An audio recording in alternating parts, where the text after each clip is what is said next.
guys, welcome to another episode of Always Making. We have a guest in the studio with us. Like I said, we were going to. You guys didn't believe me last time. Stephanie from Bright Stormy Kids. Thanks for joining us today. Thanks for having me. How have you been?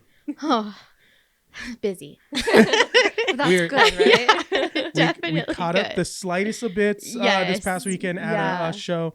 But before we get into it, guys, do what you're supposed to do. Like, comment, subscribe, do all the things down below. If you guys have other makers in the Salt Lake area that you guys think would be great to have a conversation with, let us know in the comment section. This is how we meet awesome people like Stephanie here in Bright Stormy Kids, and everything we are doing here in Salt Lake is driven by all you awesome, cool makers out there. But let's get into the conversation.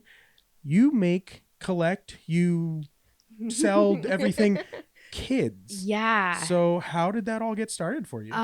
It's crazy how it's all kind of steamrolled into this one big giant package. But it started off with my eldest child. I was a single mom, didn't know any better, and kind of bought like relatively nice kids clothes for him. And then when he grew out of them, I just didn't have the heart to donate them. I spent money on these. I would like to see some type of return. Yeah. And I started reselling on Poshmark and really enjoyed that. And then it just kind of, friends would give me their clothes to sell, and then we would thrift often. And then it's like, well, why don't I just pick up some nicer brands, and started selling more. And then when we moved here to Utah, and I kept doing it on the side, just as a little side hustle, and it kind of steamrolled into picking up vintage when I was out, then adding more and more, and just really almost having this hoarder style collection where it was like, okay, I have to do something about this. And so I just decided to finally do a market. That kind of started with, I worked as an accounting assistant with a corporate company and was let go of my job. And then within a week of being let go, I found out I was pregnant. Oh. And then a month later, I found out I was pregnant with twins. Oh, no. Which made it even more of an oh, no moment of what am I going to do? I mean, realistically, how am I going to go back to work in a regular setting and still be able to have a good work-life balance? Because with that pregnancy, it tallied up our total to 4 kids. And the idea of having 3 in daycare, there was just no way of me going back to an actual regular job. Daycare is just too expensive. Right. Yeah. So started doing markets. And as I started doing markets, I added on vintage and secondhand. And I feel like I've jumped ahead a little bit of myself. But I went to FIDM just like you. Oh, I didn't go to I thought you went to FIDM. No. I actually got a scholarship opportunity. And okay. it was the college I was going to go to. And okay. that from freshman year all the way to senior year, it was FIDM. I saw, I think the first year, my freshman year, I went to a tour of their costumes that they had, and they had, it was Eddie Murphy's Haunted Mansion. I don't know if I've mentioned this on the show before, but they showed how they did some cool techniques with a thread that had blacklight reaction and how the cameras were able to capture. And I was like, this is the coolest thing. I want to make costumes for Hollywood. This is cool. So my whole drive for the next 4 years of high school was gonna go to FIDM, and that changed because I got Art Institute degree for because you did the Baron broadcast class with me. I found my wife and everything. I changed. My bad. But I introduced you to the world of cameras and editing. Well, I was already in a world of cameras before, but it was a scholarship opportunity that gave me the same.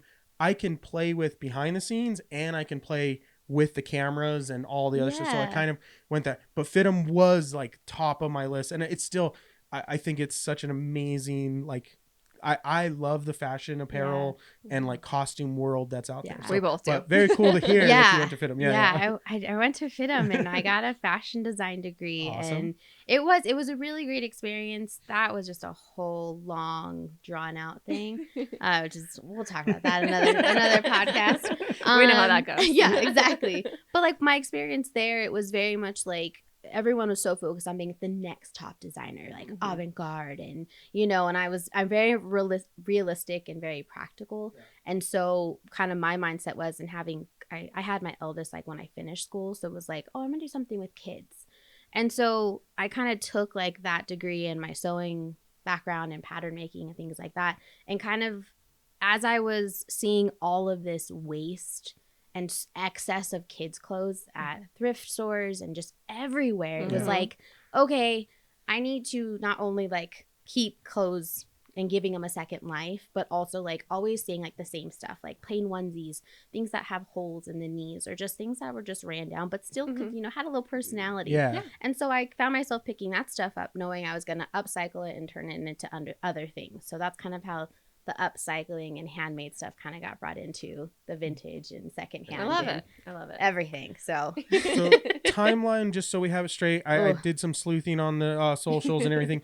2018, is this when this all started, or was it slightly before that and the social posting? So I started selling secondhand on Poshmark probably like 2016, 2017, but officially like got the business email, the business at like Instagram on 2018. Okay. And then kind of really made it a bit more. When did the market start for you? Like, so the market started in 2022.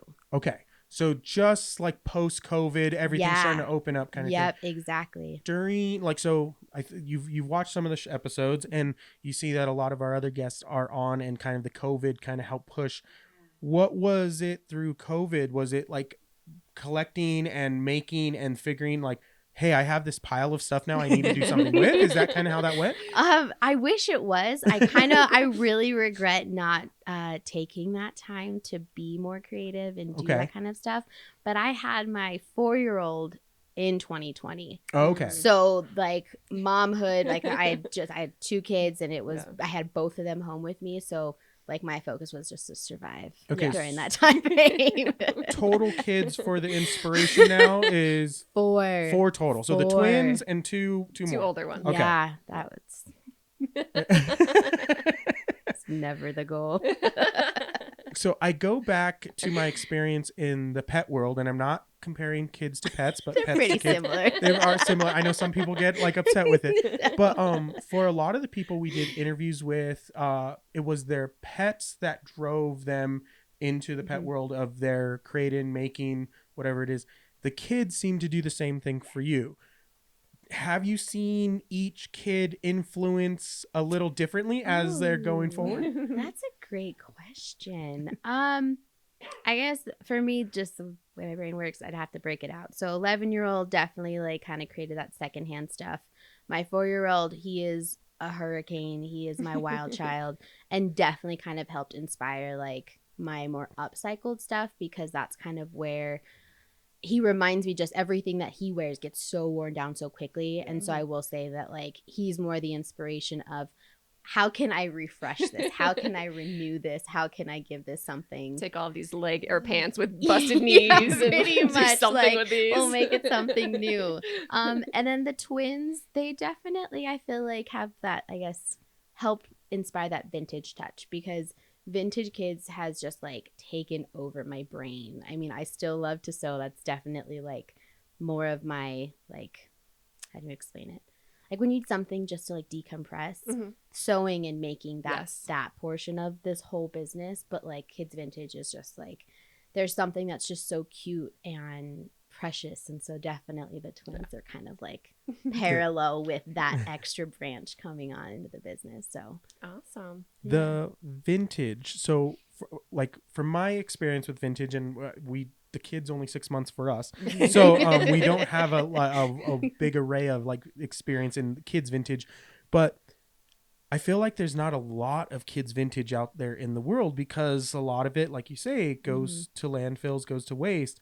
It just gets worn out by kids. So how hard is it coming up or finding good vintage salvageable pieces?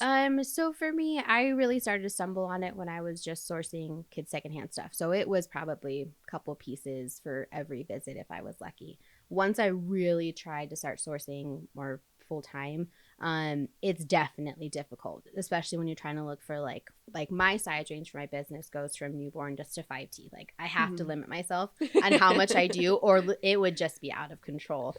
So like the toddler sizes, 2 to 5T, it's definitely even harder to find good quality not even unworn items, but things that are just in good condition. But I've been really lucky. Like I scour every surface I can to try and find products. So eBay, Poshmark, I haven't hit the bins yet. I'm not. I need to. I'm like, when I'm you a little are ready, afraid. when you are ready, I would love to take you. Okay, I will take that invitation because we've brought some friends with us, and it's fun, but you do need to be prepared because it's a lot. And I mean, I've talked to other vintage sellers who have told me otherwise, but I think too, like, I'm 4'11", and I'm just so afraid that everyone's just gonna be like, move. Don't worry, I got sharp elbows. I'll get them out of the way. A lot. I mean, I know some people take the bins very seriously, but like the thing I love personally about the bins is we're not looking for the same things when we go in there for stuff. So there are the hipster trendsetter kids that are looking for certain pieces. Hey, go find that stuff. Like, have fun, do what you need to do. For me, I'm looking for pieces that are kind of like gonna speak to me uniquely and go, ooh, I can do something cool with that. And like a lot of times the stuff that gets left behind is the stuff I want because we're gonna make something completely different with it. Yeah, and we usually let everybody do their like initial rush and then we'll kind of like follow behind and be like, okay, now we'll start picking through things because we're not trying to find sometimes you even go like, it's like we're not like first morning people. Nah, it's cool. We'll go at like 12 o'clock when everyone seems like they're kind of walking out like they found all their good stuff kind of thing. I'm like, we'll see what we find. And we always walk away with like a basket of stuff because we go, we're looking for different things. That's, I think, the beauty about thrifting, where some people out there go, oh, the good stuff's picked over. I'm like, well, it depends on what you're looking for. Yeah, every single person's going to have a different eye for something. And I think there's something for everyone still out there. Yeah. And that's what I'm hoping to. Yeah. I'll get so in there. we'll get the bins will be, I mean, Christy will be a good maybe we'll vlog it. That'd be pretty good. So vintage, not as easy to find, but the upcycling thing, where did that start? What was the first project? Where did you go, oh, you know what? Let me try this. Actually, my first project, I think I still have it. Okay. Maybe I should have brought that to share.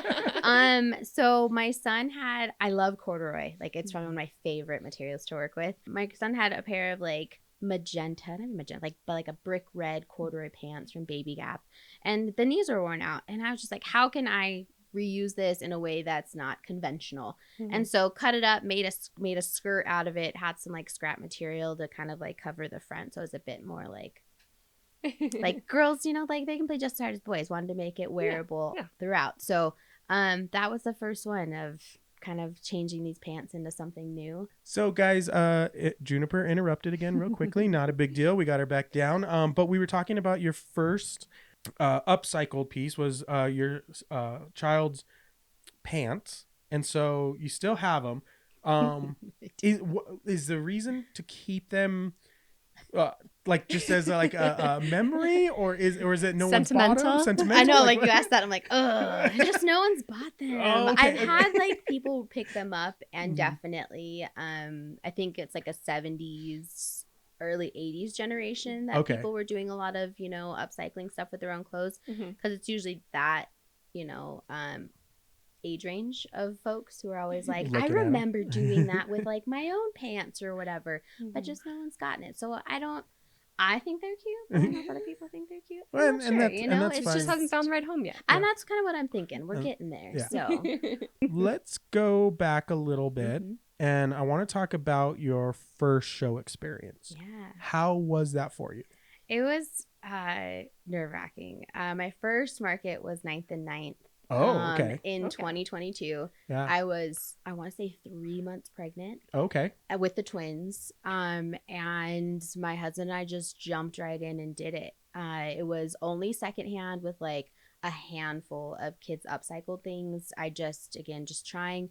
My hardest thing right now is just making time to sew and make things. So that market, like, I just hustled and tried to get as much as I could together. But the way my brain functions and works, I feel like in a past life I was like a merchandiser, or like had some type of like marketing, I don't know, but like I was able to like foresee how I wanted my whole booth set up and everything like that. So relatively speaking, the whole market went really smooth. I had all of my boxes checked, and at the end of the day had a really successful day, and just had so many families who were really excited about seeing secondhand clothes out there, and handmade items that for kids. I was gonna say it's unique for kids to see that, which is surprising, because we see so many families come through the market. So I'm sure you did well. It was a good one. So from first market to market that you had this past weekend, what has changed for you?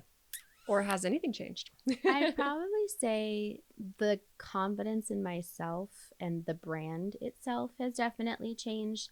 I think my first market at 9th and 9th, I really thought it was going to be a bust. I thought people were going to walk by and go, ew, that's secondhand, or just have this really negative outlook on it.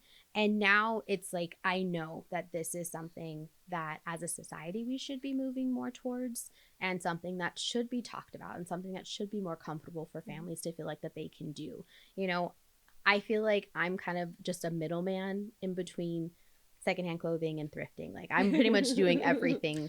I'm doing the work for you. Yeah, you know what I mean? Curating the store. Yes, exactly. And, I mean, there's nothing wrong with that, because there are plenty of other stores that are curated off of the same like vintage or stuff, and it's now you've got a specialty in kids clothing, and you can also upcycle and do other cool stuff with it as well. Exactly. You had something. Go ahead. Yeah, no, so I was gonna say, I want to kind of go even further back. When did you start sewing, and when did your whole like creative, like what prompted you to get into FIDM and all that? Yeah, this is a funny one. So like growing up, I was always, you know, not even artistic. Like, I enjoyed it. I was never good at it.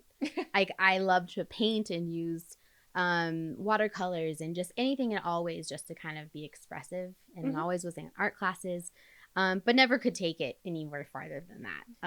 And then I went to college thinking that I was going to become a political science major. I literally wanted to become an ambassador to Mexico and had like all of these dreams of changing the world.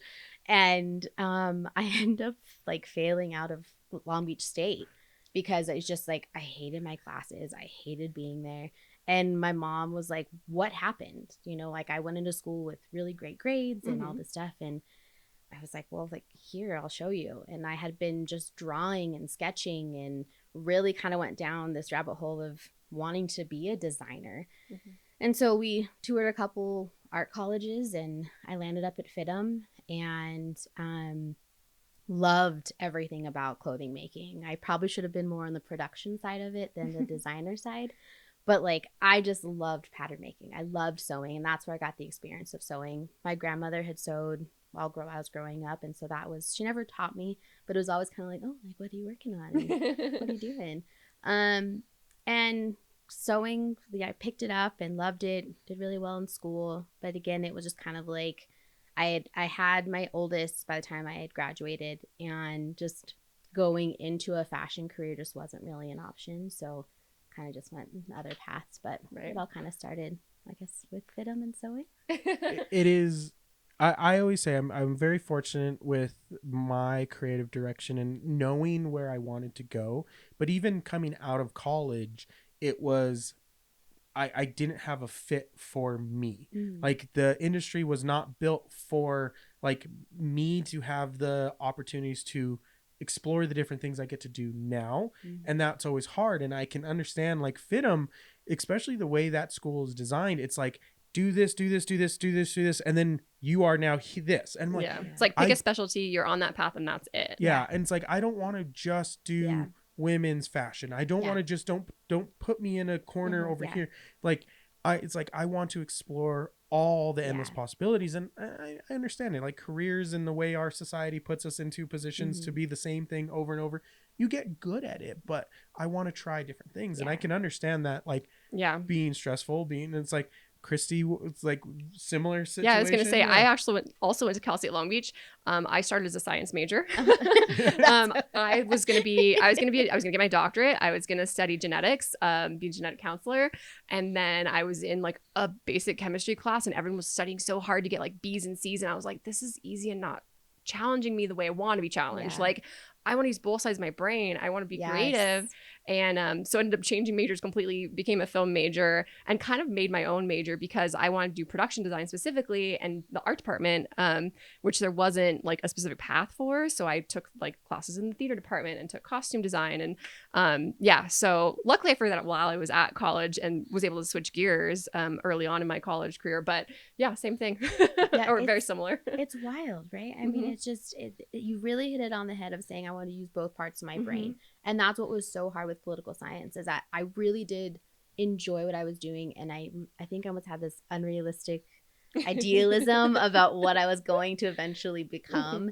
And that really, sidetracked me away from that degree because it was just, I would be so bored. Yeah. It was just, it wasn't enough to just fulfill me. So yeah, I was like, I am bored in this classroom. I'm gonna be so bored sitting in a lab all day. Like, I can't be inside all day doing like, staring at computers or, same thing. I mean, this is a deeper conversation that we're having with our like existential.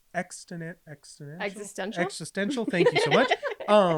Like ideas of what society has put on us and why the careers and the choices in college and all this pressure. And as we get to the very end of it, it is like, what do you do from that point? And what is amazing about all the people we get to talk to, and it's like they might have gone through that, but now you have discovered something that you get to feel fulfilling.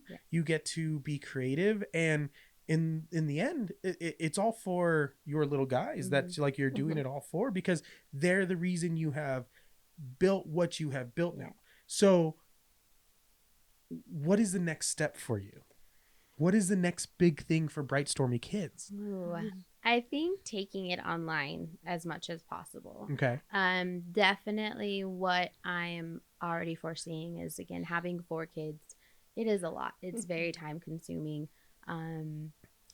I would eventually like to get like a storefront. Like, that's my end all be all dream, but I still have to be very realistic and practical of, I'm striving to keep that work-life balance of being able to be a parent who is there for all of my kids, but also, keeping this business going and also helping to support my family. So being able to take things fully online into, a Shopify website or something along those lines, that's the next hurdle, the next step, because I love doing markets and I love in person. I don't think will ever go away, but logically, like, you guys know it's like 10-12 hour days, and that's not including the prep time that goes into all of your market stuff. And so market weeks are rough on my whole family. It's changed for us just having 1 kid. I could only imagine having 4 doing markets and everything. But it sounds like your husband's super supportive. Shout out to my husband. You're the real MVP. As far as how many markets you're doing at this point now, is it once a month, twice a month, more than that? I have, as of right now for the summer, I have about 4 scheduled each month. Okay. So like kind of once a week kind of thing. Yeah. We are in the same kind of boat right now, about once a week through the height of summer, and then we kind of start to dwindle off a little bit. Do you see a season that does better for you? Is like winter season, spring season, summer season does, like, I know for us, outdoor markets start because of the weather here. They do seem to bring a lot more people out. But do you see maybe like more Christmas time, people doing more kid shopping? When does it seem to do well for you? That's a little hard for me to answer because last year was, I guess, more of my real introduction into market season. And I think I only did a couple shows every month. But from that experience, then already stepping into this market season, definitely like early summer, late spring.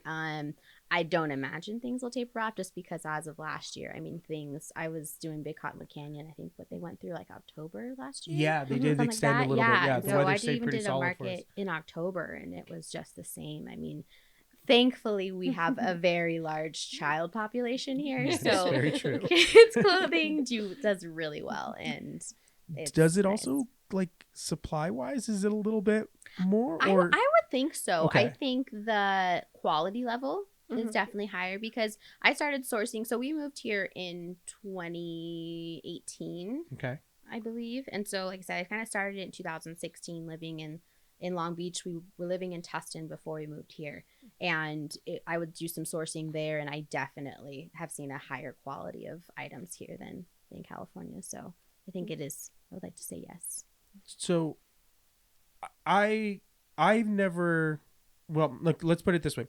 Back in California, I did not feel like the opportunity to build what we've built was available to us there. The markets or shows or stuff of this, like what we do now, didn't. And I think it's changing a little bit out there because of like COVID and people like pursuing stuff. But did it seem like when you made the move, like that more opportunities like that were like an option for you? Yeah, absolutely. I didn't even know that this type of market situation even existed in California. And again, I don't know if it did. And I kind of feel the same way. It wasn't on my radar at all. Yeah. I mean, I think the closest thing that I experienced was swap meets. Yeah. And I know, I think the Anaheim Packing District, now they have Yeah. Okay. Yeah. So I knew them as the multi restaurant, hipster kind of place kind of thing. Yeah. And it was always so crowded, and the prices were always so expensive. So those popsicles though were really good. Yeah, there was a popsicle stand there that was really good. But so now they do type of art markets. So So maybe it's just something that's kind of starting to grow. Yeah, and I'm not sure, but it definitely came onto my radar once I moved here. Then like I said, in 2020, it was kind of like, oh, this is kind of cool. Started following people that local makers, things like that. And then 2022, it was just I think I should start doing markets. This should be something that I do. And it's amazing that we have this maker community and just people who want to shop local and support us. I mean, it really is magical when you kind of step back and look at it. These people who actually they wake up in the morning, they're like, I'm going to go to this market today. Yeah. You know what I mean? Yeah. I think it's just... And buy stuff too, not just walk around and look at people buy stuff. So hold on, question out to you guys out there on the other side of the camera. Do you guys feel that the maker market world has grown recently in the past couple of years in your area? Shout out where you're from. And if you guys feel like you guys have a maker community, or if there's been a maker community for the past so long for you guys, let us know. We want to know. Yeah. So yeah. You had a question, Chrissy? Well, no, I was just gonna add to be even more meta, we have such a great community of makers here, and then we feel even double blessed on top of that we've been able to meet so many cool people and then have people on this little podcast that we've created. And it's just kind of this almost snowball effect. It feels like we're just kind of bringing more of that energy and, just awesomeness into the local universe. We talked to Rebecca Maid and her whole situation with her sewing group and how she wanted to create the community and how important community is for art out there. And again, I don't know if it's just the vibe that's here or if there's been enough people that have structured that community to start something here, and if other places are catching on, or if we just weren't looking in the right places when we were in where we were from. Well, and I think it's also what you said about COVID. I really think that just made people take a step back and realize that we're miserable doing the things that we were doing. You know what I mean? Yeah. And I think people were just tired of being part of the humdrum of things and really wanted to do things that they loved. And I think this is my thought on it. It's just, I really think that's kind of what really helped allow it to build and build and build. It was that catalyst to the maker, world that we now live in. Exactly. People just started really using their hands and were like, okay.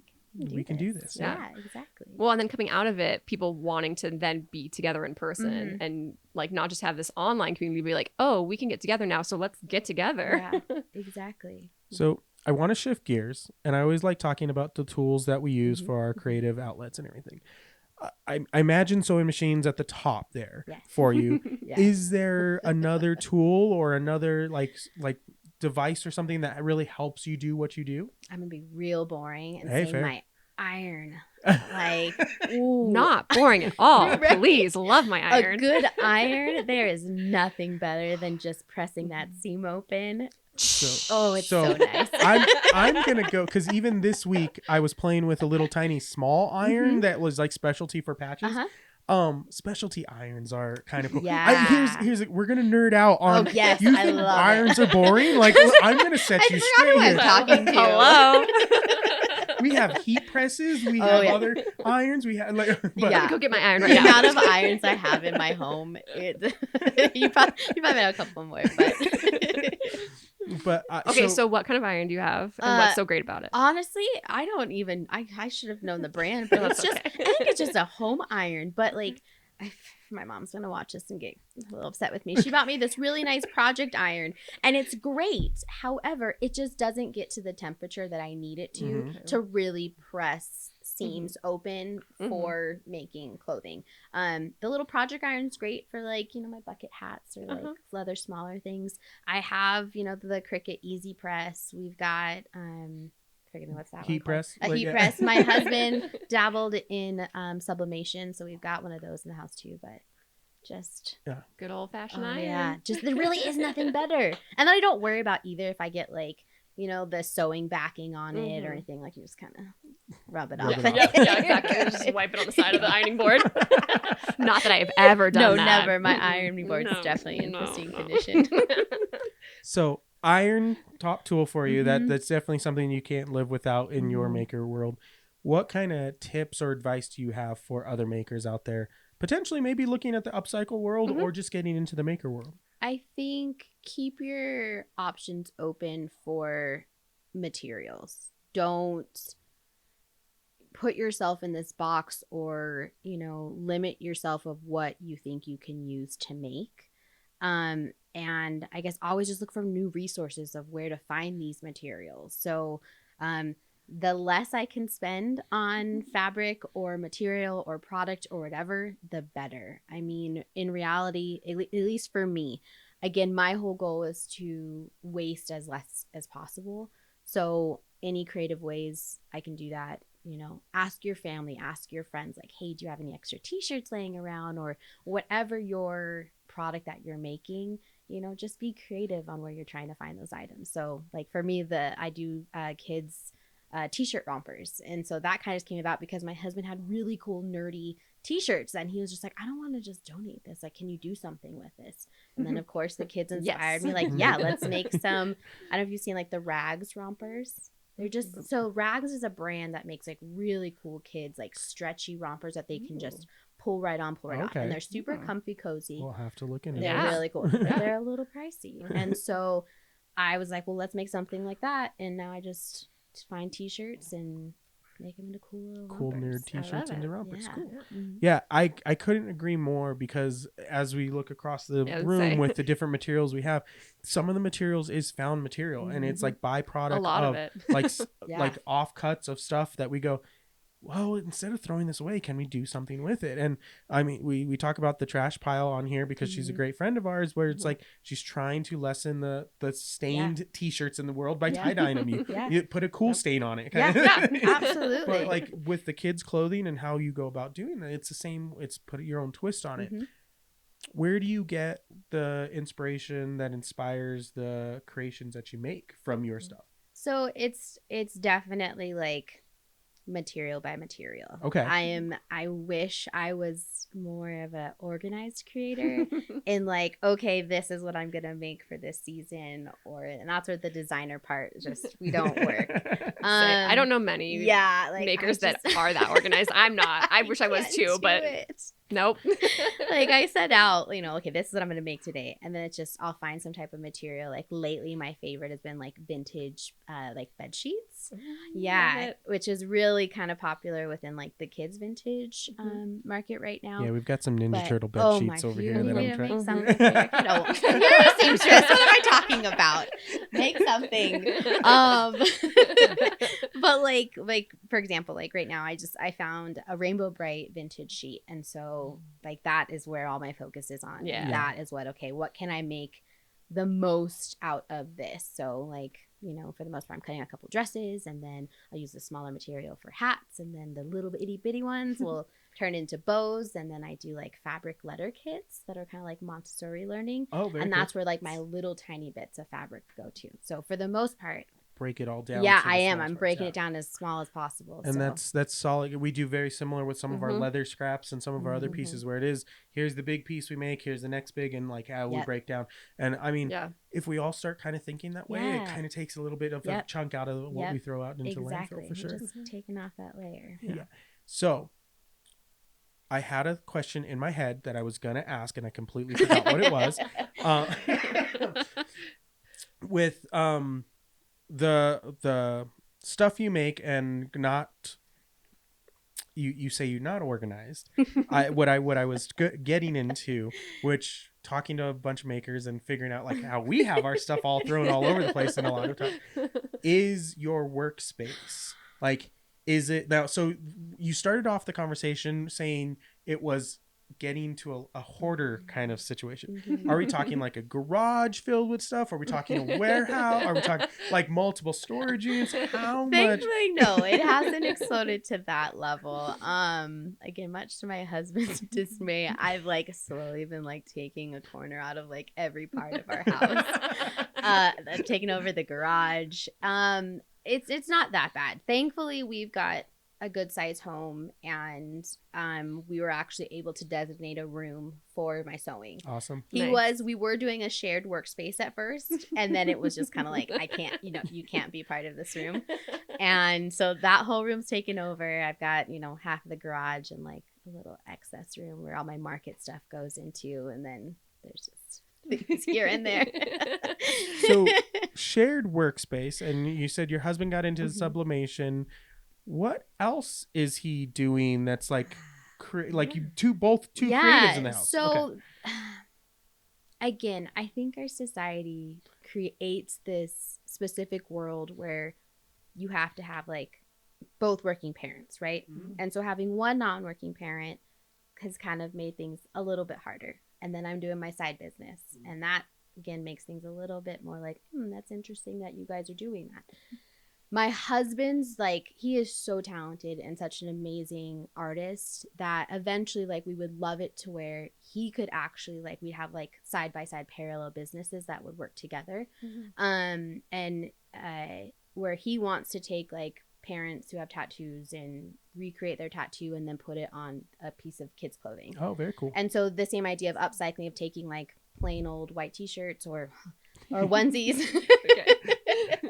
and adding those tattoos on there. And then the idea was that we'd be able to take the iron or the press and do it at markets live and have him drawing and things like that. But we love this idea of, again, just kind of continuously keeping things out of landfills and, him using whatever materials he could find to put his designs onto it. Like, let's say like I'd make the bucket hat and then he would put the design on there. So there has been kind of crossover and co-collaboration. But unfortunately but because we have 4 kids, like we have to have at least one steady stream of income, insurance, things like that. So he's holding on to a job that he just absolutely is miserable in just because, it gives him the flexibility of having kids and everything else. So, and I mean, to people out there that are in that same kind of situation, I say continue pushing. But if you are pursuing that you will find that creative outlet. Like that, it happened for us. It was like finding those, like I would leave the job to come home to work long hours at home because I wanted to work those hours in my creative like outlets that I did. And I mean, for us, it's not always something that we put out at a market. It's sometimes playing with an RC car or rebuilding a camera or just toying around with stupid projects that like go nowhere for us, which is fine and that's okay. But finding that creative outlet is a huge thing just for, I think, our own sanity. And exactly. So I think it's very cool that you have 2 creative in the household, because I mean we are the same in that sense. But as far as the next step, the bigger picture, the overall kind of goal, where do you see yourself in, hopefully, let's say 5 years with all of this? Is that the maybe the shop being built, or is it still pursuing more of the online, more of the like market kind of supplies till you feel that like comfort like of it? I think in 5 years I definitely would love to have the brick and mortar. I think by then, I think that's a good time frame to be realistic with, okay, kiddos are all in school full time, and having something permanent like that, I think would be a good thing. I like the idea of having something stationary, and again, love the in-person markets, but being able to, over the next 5 years, continue to grow the community that, I've got just within my own little business and having a place for everyone to come together. I think in 5 years, I would like to grow it to even more of like a community outreach thing as well. Again, having so many kids here in Utah, we've got 2,500 kids in foster care, which is one of like my own little like passion things that we donate to every year. Being involved with some type of community outreach like that, and having families that we're helping provide clothing to or something like that, but really being much more involved on that level. Yeah, I amazing. think it's huge. Yeah. So now you mentioned your husband's obviously very supportive. Shout out to the markets. But how do you balance being a mom, stay-at-home mom, but also being a work-from-home mom as someone who has one new baby and is figuring it out? I would love to say I have it figured out, but I don't. I mean, let's get real here. You have something figured out because of the making it work somehow. What you have going on right now is not something that everyone has going on. So something has been figured out. I try to plan. I try and be as organized as possible. I'm really trying to come up with a good answer here. It's just multitasking. It really is. I mean, I think from the one day I'm going to vlog myself of like a day in a life of a mom of 4 and small business owner. Like, because really it's like my day starts at, let's be realistic, like 7 and goes sometimes until, like midnight, depending on how late I stay up sewing. And it's just anytime I've got a moment, it's tagging clothes, washing thrifted items, it's trying to organize my workspace, it's cutting patterns, it's any free time I have, it's constantly on the business. So let me ask it this way, because we have this conversation with the guests on here that like go to a full-time job. You are now working longer hours, you are working harder hours, you are working weekends, you're giving up evenings. Would you like still do it? Oh yes. I thought you were gonna say, is it worth it? And I'm like, yes. Both or would you go back? No, I would never go back to a normal job. Right, but yes, it is worth it 1,000 times over. Like, I can't even express how much I love what I do and how lucky I am to be in a position to even do this. It's just, I love it. And that's genuine. And then I asked that, I knew what the answer was going to be. I mean, it was an obvious answer. But for the people out there, you watch and you see us, and it's a conversation we have all the time. You have to do it, but you have to be willing to put in those hours. You have to be willing, the crying, the stress, the not eating properly in some cases, like and then like sometimes like that is part of owning your own business in that sense, but you wouldn't give it up. No. And so I think it's awesome, and that's the reason we have you here, having this conversation about why you do what you do. For people watching and that want to get into the markets or want to start collecting and maybe doing that, what is a piece of advice that you have potentially for them? For getting into markets. Or just getting into what you do. Starting your own thing. I think my favorite word today has been realistic. Being realistic with yourself and being kind of just set mini goals. So like for me, my first market, it was like, okay, just sell one item at this market.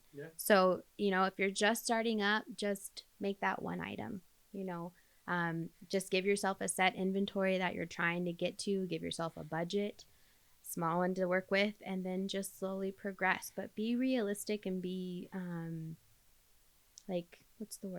care for yourself. Don't put too much pressure on yourself. Just kind of let things flow organically. And I guess too, just remember why you're doing it. I think it's the most important part of it all. I really like that answer, especially when you see so many, influencers, quote unquote, on social media that are like, oh, your business is going to be huge. Just sell these or sell this or whatever, like just start and it'll be like, it'll grow before you know it. It's like, maybe, like you said, you start with one thing at a time and it starts slow and you just slowly build and make something that works for you. Yep.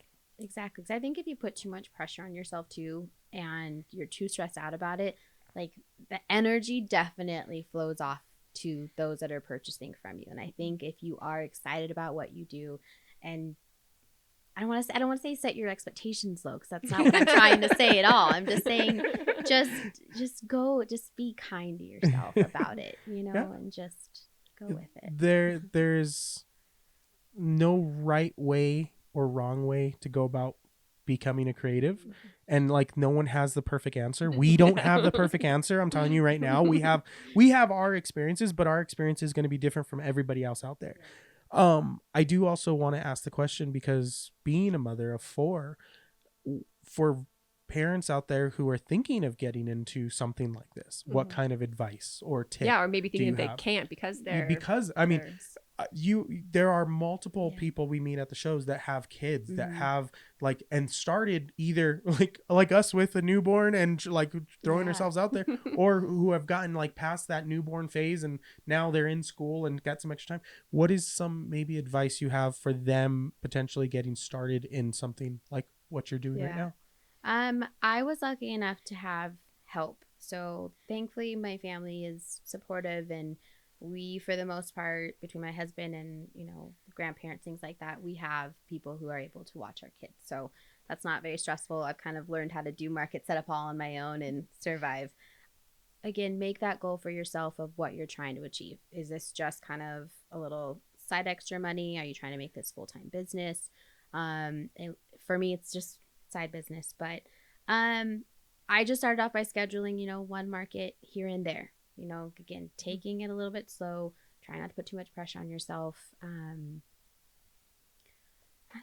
don't know. I'm gonna have to edit this part out. So I'm like, how would I answer that? Because it was, when in 2020, when I did my first market, so I was pregnant, we had the 2 kids, and again, my goal was just to make the one sale, was just to see if I could do this. And then once I did it, it was just like, okay, you just kind of find any way to make this work. And I think most parents, you understand that phrase, like you're just trying to survive every single day, and you just fit everything in when you can.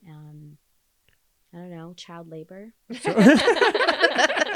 Our child's not there yet, but no, we are counting down the days until she can hold scissors. Yeah.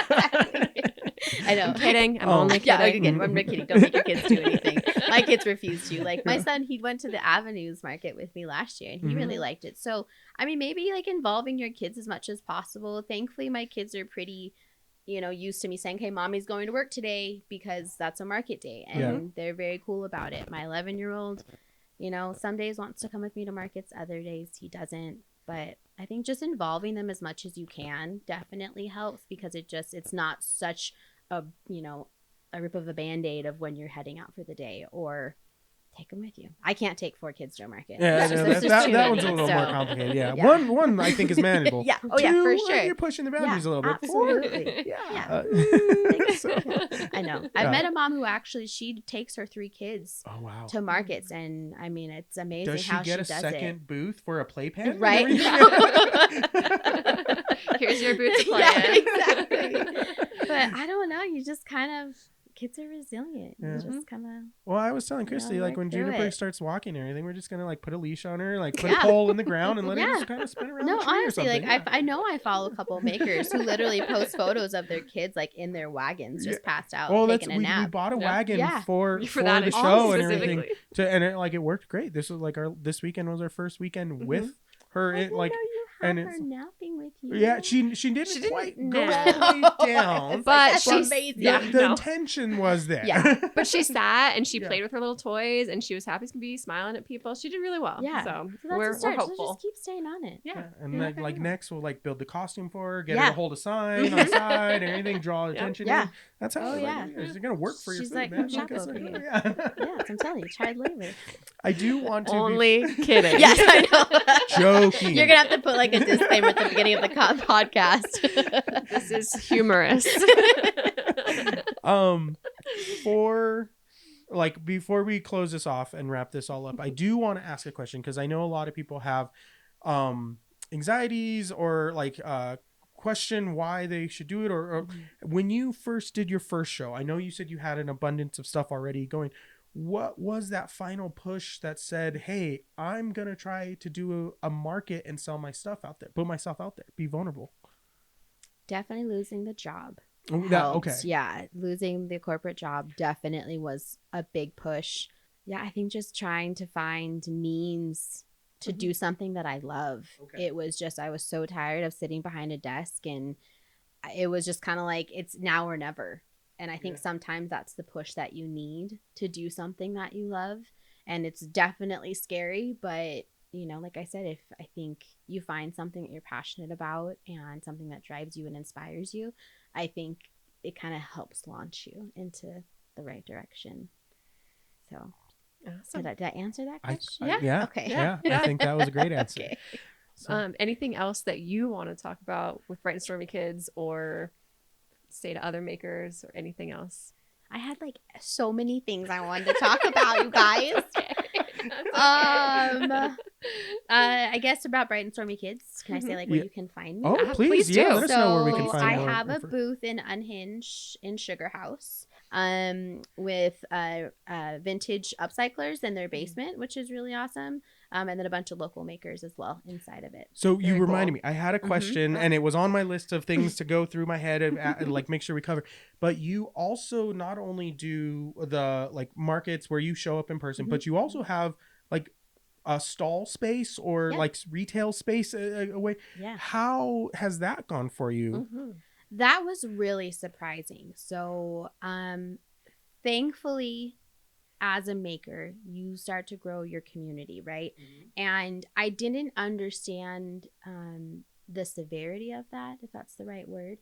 But thankfully, like, part of being a maker is definitely being, putting yourself out there. Like, I am definitely an introvert. Like, I am not somebody who would just like start a conversation with someone I didn't know. But in this business, I kind of have to. And so thankfully, like, I met a couple people in the Sugar House community. I made a couple things for a local business owner, and she suggested me to the owners of Unhinged. And they were starting up their new store. They had been in Sugar House for years before COVID. COVID hit, they closed up their shop. And so they were starting again. And I reached out to the owners and just kind of put myself out there of, hey, this is what I do. Would you guys be interested in bringing me on as a vendor? And they loved the idea and brought me in. And I have just been insanely lucky and appreciative to be a part of the Sugar House community and Unhinged in general. And I've gotten a lot of business and traffic onto my social media from Unhinged, and they're just big supporters of Bright and Stormy Kids, and it's been wonderful. Very cool. Yeah. So we're gonna go a little longer on this because I do want to it's cover. Opened up a can of worms. It opened. Supply wise, like, are you restocking every week, every month? What is your, besides what you have to make for shows? Now you have a whole nother outlet that you're not there for. You just have to provide. For. How often are you resupplying them? So, within Unhinged, I have steady business, but it's not, to where I'm having to restock every single week. Okay. I definitely I go and check everything out at least once every 2 weeks. Sometimes I am lucky enough to make it over there once a week. But I'm definitely always trying to refresh it. So usually about once a month, I am restocking, adding in new things, making new things. But part of this whole market season thing is that thankfully they're very market central as well. And I'm always taking my upcycled stuff out for markets, putting in, a new load of vintage, and just, it's this rotating door of products and inventory of trying to keep it up. So definitely keeps me busy by having that additional. The whole extra bit of retail space, I think, is a really cool other outlet for makers. I'm definitely interested in more. But Juniper has entered the chat here. And so we do want to make sure that you get an opportunity to share where we can find more information about you as you go forward with your whole journey when the shop's open, stuff like that. What's the social handles we can find more information for you out there? So social handles, I'm on Instagram at bright.stormy.kids. I also have TikTok where I do videos, but Instagram is like my primary. Like, just go there. That's the best place. And then you did bring in some samples of your pieces. You want to grab those real quick. So these are some of the pieces that you make and sell in your kid shop. Yeah. So this is vintage gingham material. These are scraps from other projects that I've used. I'm so sad. Clever Octopus. Oh, I know. One of our favorite stores, I know. Ever. So right before they closed, Wildbird, they're a local baby carrier company. Okay. I guess they donated a bunch of linen, but like I grabbed a bunch of the linen from them. Oh, nice. So that's one of my little kid bucket hats. Nice. Cute. And then one of my little t-shirt rompers, just super comfy. So just like a men's So this is extra what we were large talking about tea. earlier. Yeah, men's. Yeah, That's that very just cool. put their Very stuff in clever front. how that works. And like my toddler lives in his, and they're just super comfy. Yeah, I would say I feel like I've seen something like that on Pinterest, and I love that. That is so cute. Yeah, exactly. Yeah, use Pinterest is the best, Right? Yeah. But we want to thank you for joining us here Thank in the you for studio. having We me. appreciate it. If you guys have kids or looking for some cool kid options, if they message you on Instagram, is that something they can purchase from you? Definitely. If you want to message me, I love doing custom orders. So if you've got something fun you want to make or material you've been holding on to, or you just want to, we can collaborate on things. Like I am open to everything and all things kids. Guys, go check out what Stephanie's doing over at Bright Stormy Kids. This has been an awesome episode, and thank you guys for watching. We'll see you guys on the next episode. Don't forget, like, comment, subscribe. See you guys. Thank you. Bye. Bye.